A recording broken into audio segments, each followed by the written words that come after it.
thanks the Humanities Center for their support too, and Dr. Edwards very much.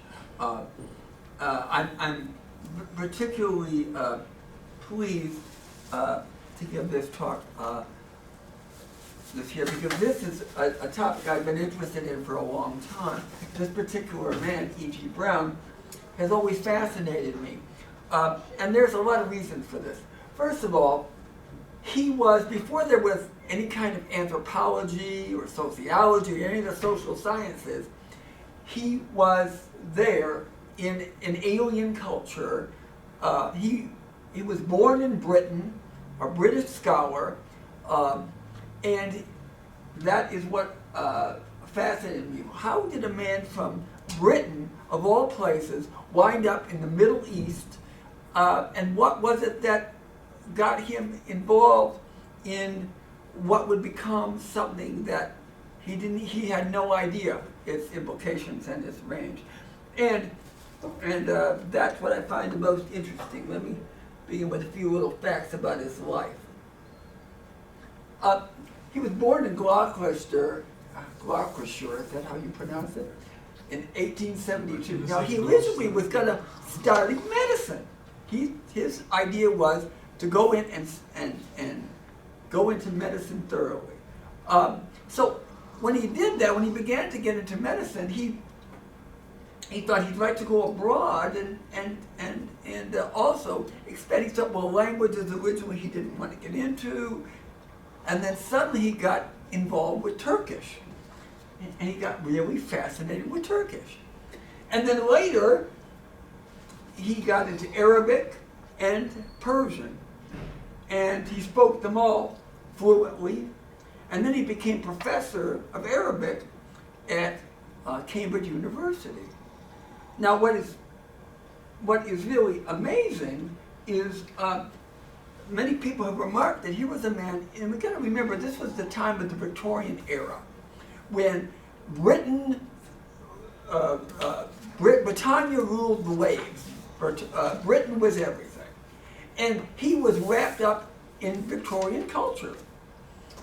But somehow he was able to transcend this. And when you think about it, here was a man only trained in what was basically languages. He had no what we would call background in anthropology or any of this other stuff.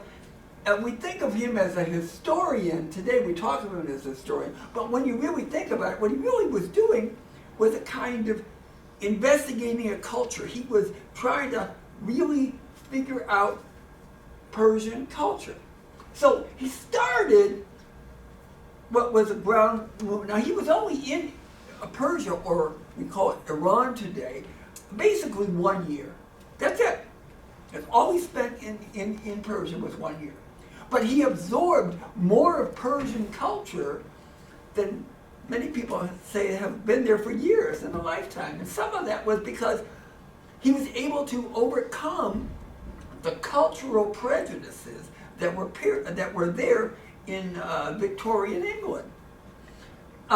So, at first he thought he'd get involved in the sort of mystical area. Now, Iran is what is known as a Shia Muslim culture, and that is different from the Sunni Muslim culture. They're two different cultures. And Iran particularly is very, very Shia, although there are other groups there. But it is largely a Shia Muslim culture. So he was originally kind of intrigued by the Sufi movement. And that sort of began. Now, I want to start out with making another point. The man's writings on these subjects are quite extensive, and I'll tell you more about that. But I'm really skimming the surface of a really broad area. The man's scholarship in this area was quite vast. But he moved to what was then the beginning. He had read, he had begun to read a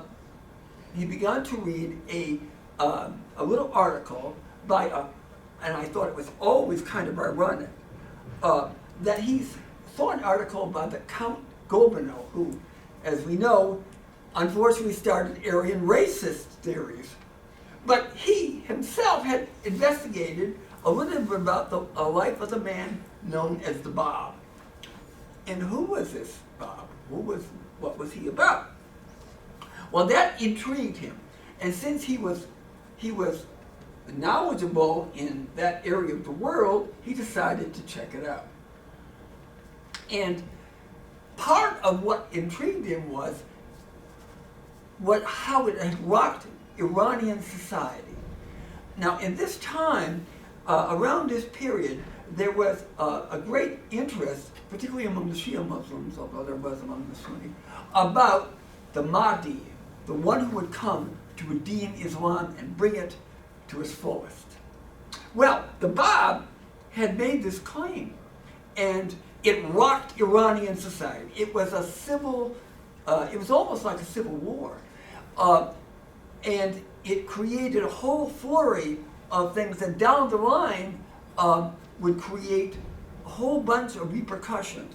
So this is what intrigued Edward Granville Browne. What was going on? Why was it occurring? And most of all, why would it erupt? So let me start with some of the things that he had began writing about this.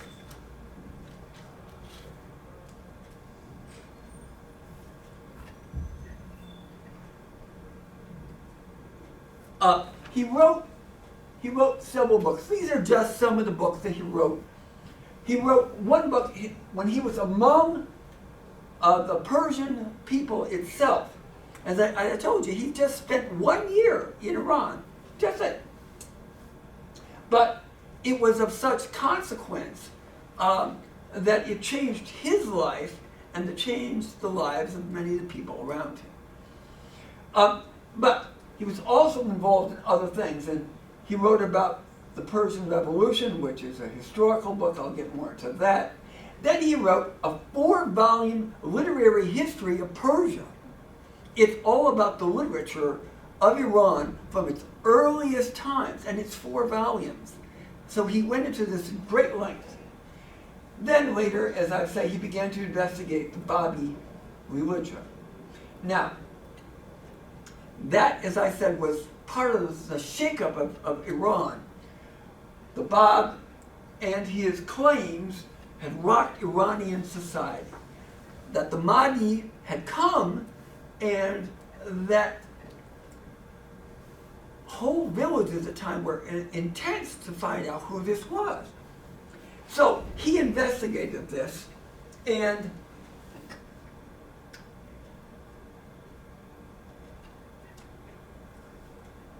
let me before I go back, first he wrote the book about the year among the Persians, and this book describes his encounters with many different groups, many different Shia groups, and their various permutations. So he wrote about the Bab, and as I do that, the Babi. Now I must mention at this point that if you were to go to Iran, you wouldn't find any of this in their history books. This is part of the history that's banned in Iran. So if you were to go to Iran, you wouldn't find any of this in our history books. I'll pass this around. This basically covers the period that he covers. You can take a look at it. So he wrote about this revolution and how it affected Iran, where he went, the travels that the Bab went. And what was interesting to him about it was that this revolution was affecting the cultural dynamics of the country. And so he examined each and every one. Now, when I was a young man, I was intrigued by, first of all, if I had been a person studying medicine and then went into a totally alien culture, would I go into the most remote places and in the most obscure places, even though he could speak the languages, and he didn't have any training for this, still he wrote a lot about it. He wrote what the Persians' culture was like, what the people were doing, and then he began to focus on the Babi religion. Now, the reason I'm talking about the Babi religion, because this was the early beginnings of the Baha'i Faith. But it's sort of a difficulty here, because at that time, people were not aware of the historical connection. Even the people in Iran themselves didn't understand it. And what that did, why many people were being put in chains, why they were immolated with their bodies. Their bodies were, they put wax in various flowers of the Bab and did various tortures to them, basically. And it largely revolved around the fact that they couldn't grasp he was puzzled. Why were these people sacrificing themselves for this? So he investigated this at great length. But as it would later develop into the Baha'i community, he continued to call it the Babi movement, even though it had already evolved into the Baha'i community. So he studied what we today would call both the Babi and Baha'i religions, but he did it on the assumption that the Bab was, shall we say, the main focus. And that's a whole nother story by itself. So let me end there with one other part. The whole focus of the writing, of his writing, was who was the Bab and what was the followers among them. And one of the followers he had met of the Bab would be a man who would later assume the title of Baha'u'llah. Well, without getting into the long history, which is itself a whole narrative, Browne wrote about his first encounter. Now, he was granted 4 interviews with Baha'u'llah. 4. He had met many of the early prominent followers of the Bab and had met them and interviewed them about what was going on, why was the government doing what it was doing, who were the people involved in this, and he interviewed the historical figures, and one of them was Baha'u'llah. And he wrote about this in one of his books, one of them, the Materials for the Study of the Babi Religion. And as an academic, again, think about if you don't have any background of saying the cultural sensitivity that people today associate with anthropological training, he just went out and interviewed people, just asked them questions. And then he got very involved in Iranian culture itself and society, as I will explain. But one of the first among the people that he interviewed was Baha'u'llah, the founder of the Baha'i Faith. And this is his description. And he wrote it in a book which he wrote an early history of what he called the Babi Faith. And this is what he wrote about his encounter with Baha'u'llah. Before a curtain suspended from the wall of this great antechamber, my conductor paused for a moment while I removed my shoes. He removed his shoes because this was a common cultural thing if you entered an important place or a house. Then, with a quick movement of the hand, he withdrew, and as I passed, replaced the curtain. And I found myself in a large apartment, among the upper end of which ran a low divan. That's an area. While alongside, opposite to the door, were placed 2 or 3 chairs. Though I dimly suspected whither I was going, and to whom I was to behold, for no distinct intimation had been given to me. A second or 2 elapsed, ere with a throb of wonder and awe, I became definitely conscious that the room was not untenanted. In the corner where the divan met the wall sat a wondrous and venerable figure, crowned with a felt headdress of the kind called Taj by dervishes. It was tall like this, but unusual height and make, round the base of which was wound a small white turban. The face of whom I gazed I can never forget, though I cannot describe it. Those piercing eyes seemed to read one's very soul. Power and authority sat on that ample brow, while the deep lines on the forehead and the face implied an age, with the jet black hair and beard flowing down in indistinguishable luxuriance, almost to the waist. No need to ask in whose presence I stood, as I bowed myself before one who is the object of a devotion and love which kings might envy and emperors sigh for in vain. A mild, dignified voice bade me to be seated, and then continued, "Praise be to God that thou wast attained. Thou hast come to see a prisoner and an exile. We desire but the good of the world and the happiness of the nations. Yet they deem us a stir of strife and sedition, worthy of bondage and banishment. That all men should become one in faith, and all men as brothers. That the sons of affection and unity between the sons of men should be strengthened. That the diversity of religion should cease, and the differences of race be annulled. What harm there is this? So it shall pass away. These fruitless strifes, these ruinous wars shall pass away, and the most great peace shall come." So he wrote this in his introduction to his history of the Babi religion. And that tells he was first intrigued with what was at that point what was known as what would later become Baha'u'llah.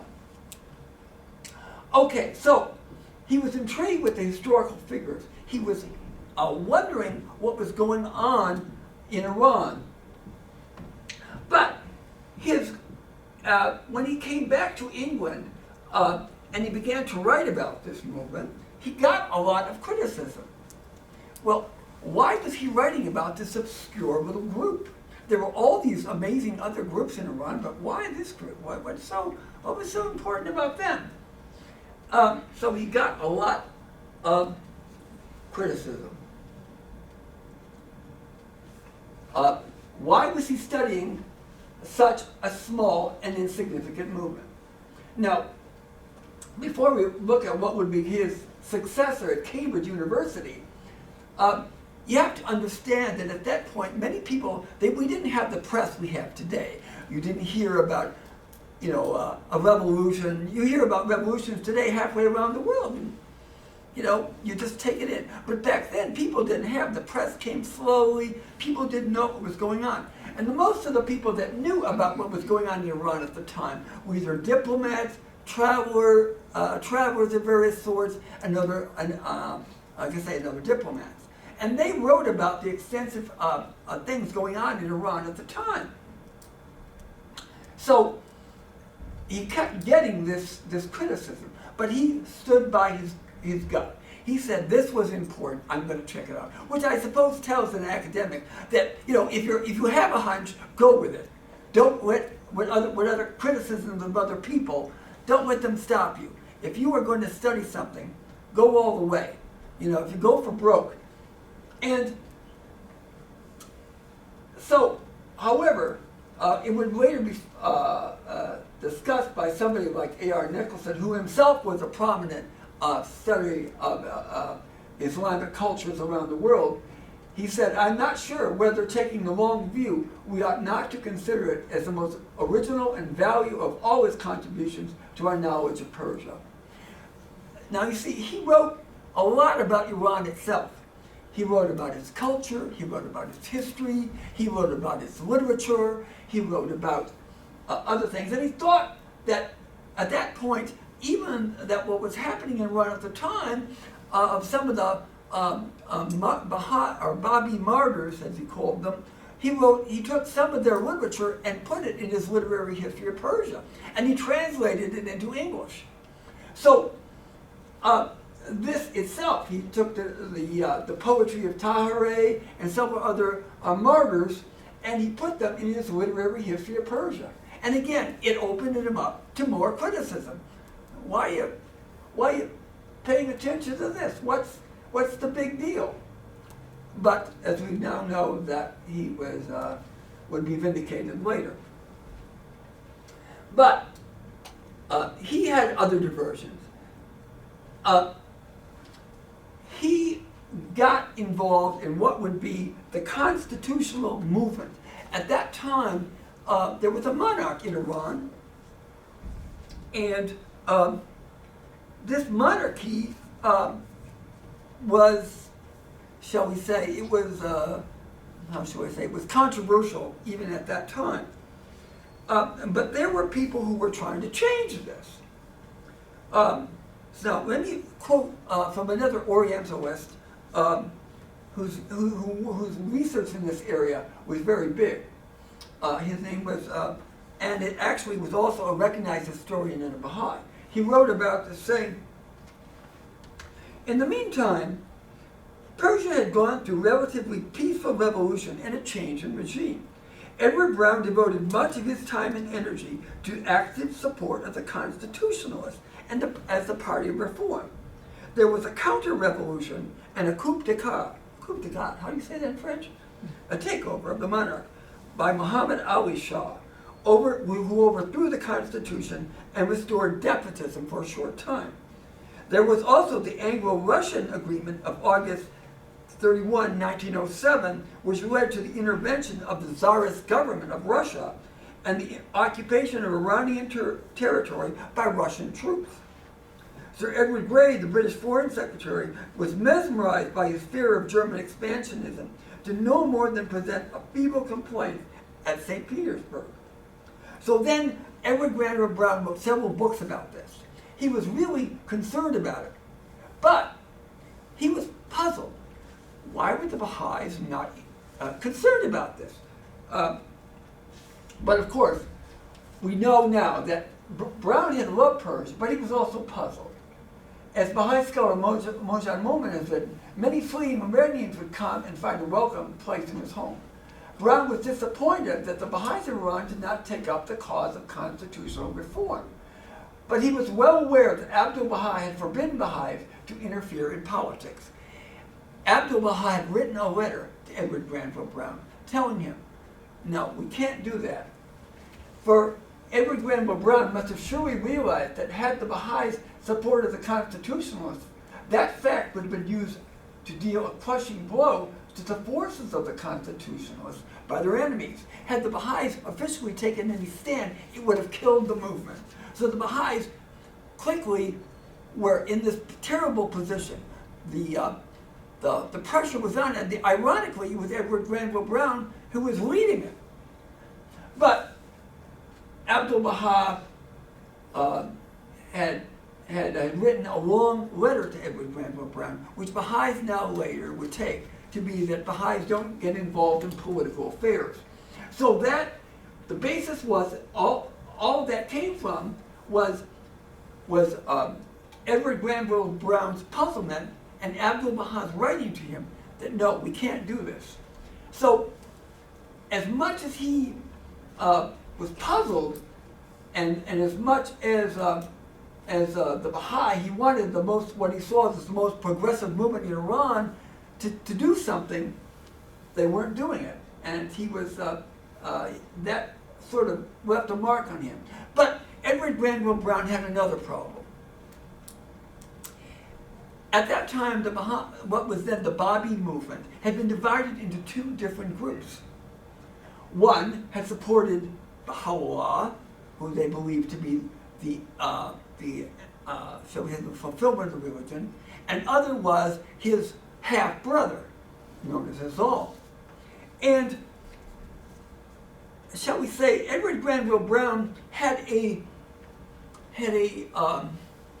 puzzlement. If Azal was seen as the head of the Babi community, why was he not taken seriously? What was going on? Why? But as he took the Bab to be the central part of Baha'i history, he didn't understand the role of Baha'u'llah. But again, he called it the Babi movement, and he continued to call it the Babi movement for many, many years. So,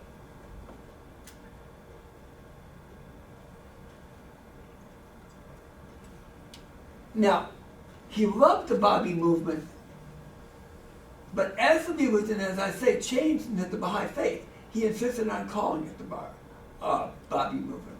Now, this is largely due to the fact that Browne did not understand the transition and the other historical factors. One of them was that as the Baha'i community was growing from the Babi to the Baha'i community, the transition in larger Iranian society was also changing. The Muslim clergy were intensifying their persecutions. The Iranian government was engaged in various other things, and there was a lot of things going on that changed the factors. Now, he also saw, as I say, the early beginning of it, and thought it was a sect of Babiism. So he got confused, and there were no guidebooks. There was no. When you examine historical events and you're in the middle of them, you often can't just figure what is really going on. And you got to understand, Edward Granville Browne was a very, very meticulous scholar. He took detailed notes about all these events, and they didn't always add up. He couldn't figure out what was going on, and this created confusion. Now again, he had no anthropological training. He wasn't a historian, although we call him a historian today. He was a scholar who wanted to figure out what was going on in Iran, what was happening. And again, he was when he got back to England, he got this criticism. So what was he to make? But again, he wrote a lot, and the more he wrote, there are a lot of works that he wrote. I gave you just the chief ones, but he wrote many, many books, and this is basically part of the issues that he faced. Now, the other problem that Edward Granville Browne had in his analysis was that he was trying to also translate the scripture, some of the early Babi scripture, and he because of his knowledge of Persian was extensive, and his knowledge of Arabic was quite extensive as well. He had problems with figuring out the relationship between the two movements. So some of the work that he did, particularly in his translations of Baha'i scripture, I don't think I should. Did I show you that part? Okay.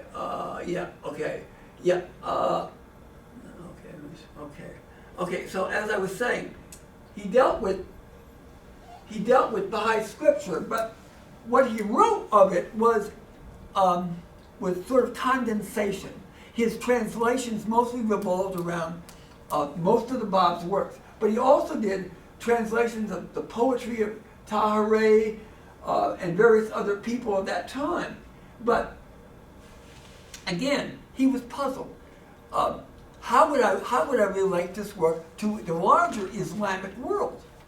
And then he began to think about it in a bigger context. But then, because he was dealing with Shia Iran, he knew that the distinctions he understood that he was dealing with a specific time and a specific place.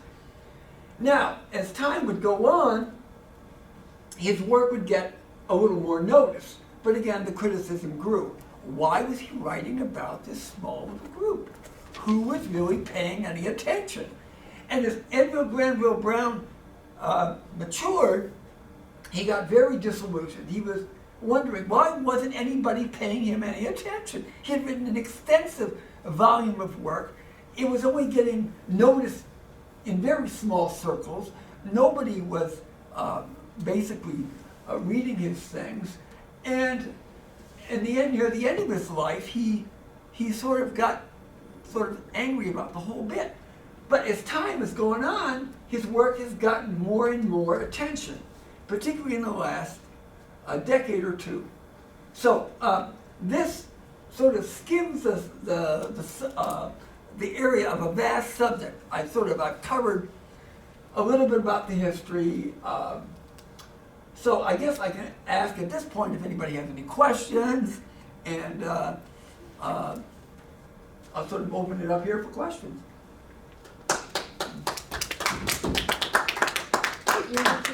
there? What year did he work in Iran?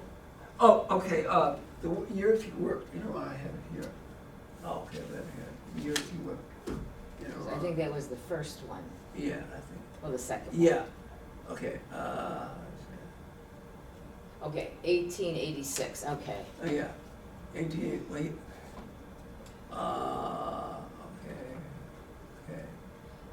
Okay, yeah, that was, And he taught at the university? he taught at the University of Cambridge. He taught Persian culture. He taught things about Iran. He was very involved in that whole area of Iran.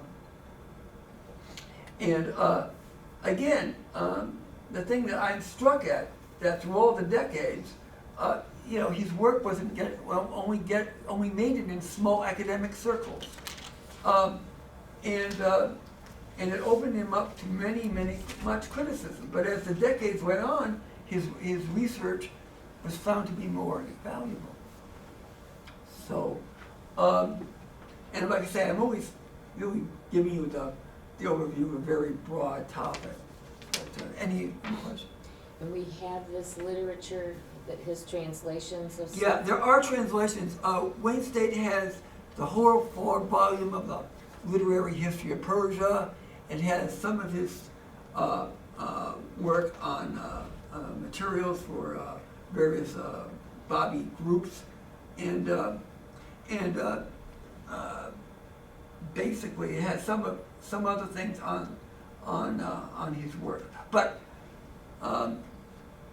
that is basically it. That I think that his work endures in a lot of ways. People who study contemporary Iran still look and read his work, because although it's somewhat dated in terms of some cultural aspects, in terms of modern Iranian culture, it's still regarded as pretty insightful. So I think that's where I can. So yes. Why is this banned in Iran right now? Well, it's banned in Iran largely because the Baha'i faith in Iran is seen as a heretical group in Shiism, in the same way that because of the belief that the Mahdi had come. So the Iranian government doesn't regard it as a legitimate religion, although it's all over the Middle East. In Iran, if you are known to be a Baha'i, you can go to jail. You can. Can't go to You higher can't. levels of education. You can't go to university. Currently, all universities are closed to members of the Baha'i community. You can't inherit. Various discriminatory practices are done to Baha'is in Iran. In fact, at one point, the president of Iran said that there were no Baha'is in Iran, which we all know is pretty absurd to this day. But it is the largest. It is the largest minority, religious minority in Iran. Although there are various Shia groups, there are various Sunni groups, but the largest minority religion is the Baha'i community. Well, there are still Christians and Jews there too. Yeah, other groups there too. Yes, in smaller amounts. And Zoroastrians. There are Christians and there are Jews, of course. The Jewish community in Iran is really quite extensive, but the Baha'i community. See, the other thing is that the Baha'i community in Iran is also is not allowed to function. It's not allowed. Its organization is not allowed. It's banned by law. It's not allowed to. Although the government has recently said that Baha'is may pray, but they can't form institutional things known as assemblies. They can't perform other functions. And because the Baha'i Faith has no clergy, they're not allowed. They're not allowed to organize, and largely because in Iran everything is done through the mosques. And if you want to get any kind of civil service you have to go through a mosque. So that's another area.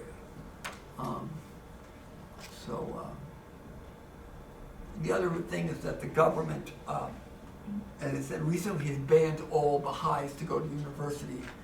The Baha'is then set up for a while an alternate university, but then the government then shut that down too. So Baha'is couldn't get an education. Baha'i children were in elementary schools were told to report on their parents. Baha'i high school children were basically told that they were to report on their parents again. Various forms of harassment. So again, it was more of a human rights issue in contemporary Iran, even though it's been there since the beginning. So.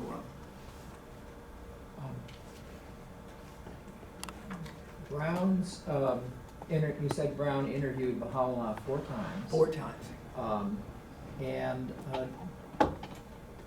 At any point did you see any the beginnings of understandings that the Babi Faith was morphing, so to speak, into the Baha'i Faith? He would write in great detail about it with often amazing accuracy. He was an accurate academic. He thoroughly reported academic things, but he didn't actually, because he had such an investment he loved the Bab and the Babi movement so much, and he saw it as a progressive force for Iran. When it made the transition into the Baha'i community, he acknowledged it as a reality eventually, but he still called it the Babi movement. And he did so in his papers and his writings. And then, because he also believed that perhaps this division between what would be the Azali group and the Baha'is would be more significant than it turned out to be. So, but he clearly had admiration for many of the central figures. Abdul-Baha, the son of Baha'u'llah, wrote extensive letters to him, and they corresponded quite extensively, but he never really grasped the entire nature of what was happening. He wrote about it with great accuracy, he was meticulous in his details, but he never got the overall picture. Were there, in your readings of Browne, were there any other scholars, either Eastern or Western, that supported his efforts or that he was able to collaborate with? Or Well, there was the Russian scholar Tumansky in Russia, who had also studied the Babi movement. And I mentioned Nicholson had written a little bit too. And then another one right now escapes me. They were often quite, they saw Browne's work and thought, wow, this man's really, he's wrote amazing things, but they never really, they didn't take it any further, they didn't investigate any further, because they were basing it, he was sort of like the foundation. And his work still is, his detail about Baha'i history is amazing, but his grasp of the whole picture of it is kind of lost. And you may not know the answer to this. I know that there have been many Baha'i scholars who have continued to document in a scholarly way the development of this faith. Are there any secular scholars that have followed in Browne's footsteps? There are some. I believe there are going on in University of Montreal and other places, but largely it takes a whole nother direction. But the foundation that Browne himself made is sort of, it's taken as sort of interesting historical detail, but its implications is only beginning to be explored now for contemporary Iran, because it's not just the Baha'i community that he is often referring to. He's often referring to Iranian culture. He has a great insight into Iranian culture itself, and that's why the other reason that his work endures. It's not always just the Baha'i history, but it's also his insight into contemporary and historical Iran that still gets attention. So yeah, but some in the University of Montreal, in Oxford University, where they actually have a Baha'i Studies department, but that's another area. So, thank you. Thank you. I was about to ask, is there a significant presence of the Baha'is in this country? In the United States, yes, there is. The Baha'i Faith is, let's say, it is still a minority religion, but it is growing, shall we say. The Baha'i Temple in Chicago and various other local centers in the United States. The Baha'i Faith is quite extensive in the United States. But it's much bigger in, say, in India, in South America. It's only really beginning to get much larger in the United States now. It's much bigger. And India has an enormous presence. South America, Africa, and that. But it's only really beginning to expand in the States. There I are, understand there are about 8 million. 8 million. 8 million currently in the world. that's registered, because of course you always have people who are sympathetic, feel the vibe, kind of like self-identify with. Go to the It's hospital amazing. and claim Yeah. their faith, It's and then I go amazing. visit them. It's amazing how but- many people on the Yeah. census Yes. identify themselves as Baha'i, whereas when we look at our actual enrollment figures, it does not reflect the same. But that's sort of the nature of our American culture, is to self-identify with what your religious inclinations are, whether or not you become associated with an institution. But officially, the numbers that are registered in the Baha'i Faith, yeah. But it's quite large, like I say, in India and South America. But there are a number of places around the United States, when you go into the census data and look at the second or the third most popular religion in a given geographic area, and oftentimes it will come up as Baha'i. North Carolina, Baha'i is the second, I think it's either South Carolina or North Carolina, second most popular religion in North Carolina. And I've heard one sociologist say that, say like the Latter-day Saints and the Baha'i Faith are, in terms of equivalent membership, in terms of extension. So, but in terms of, but the largest group still to this day is in Iran, without a doubt. Okay, well, But here's one more question. Oh, yeah. I'm not sure if I caught it all, but what exactly do the Baha'is value, in their religion? okay, the Baha'i Faith believes, one, that all the great historical religions come from the same God. Yes. The Baha'is believe that men and women are equal, and that humanity is one. These are Here we go. those are the three basic beliefs. Okay, yeah. These are the three basic beliefs. Have purse, Yeah. will travel. And so, Hand those out. yeah. Throw 'em across the no, table. They want them, I'll give them. But, no, okay, but so, those are the basic beliefs. That mankind is one. Science And and that, religion is harmonious. Yeah. So those fundamental beliefs, it's basically the belief that the core belief is the oneness of humanity. Okay, that all people of all One races God, and one nationalities. people, one planet. Okay.